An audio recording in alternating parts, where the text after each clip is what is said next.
वीर विदूषक, एक राजा और एक सच्चे मित्र की कहानी।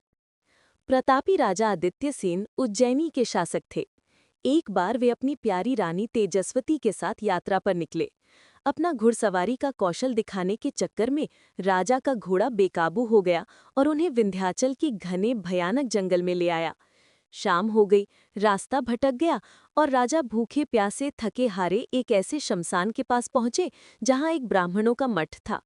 जब राजा ने मठ में प्रवेश करना चाहा, तो वहां के अधिकतर लोभी और कठोर स्वभाव के ब्राह्मणों ने एक अजनबी को देखकर उन्हें अंदर आने से रोक दिया। इस कोलाहल को सुनकर मठ का एक ब्राह्मण विदूषक बाहर आया। उसने राजा के भव्य रूप को देखा और तुरंत समझ गया कि यह कोई साधारण व्यक्ति नहीं है। विदूषक ने विनम्रता से राजा का स्वागत किया और उन्हें मठ में ले गया। उसने राजा के लिए भोजन का प्रबंध किया और उनके थके घोड़े की भी सेवा की। जब राजा विश्राम करने लगे तो विदूषक अपनी अद्भुत शक्ति से प्राप्त एक खड्ग हाथ में लेकर रात भर द्वार पर पहरा देता रहा ताकि राजा सुरक्षित सो सके। भोर होते ही उसने फिर घोड़े को तैयार किया। राजा आदित्य सेन सकुशल उज्जैनी लौट आए। उनके लौटने पर पूरी नगरी में खुशी की लहर दौड़ गई।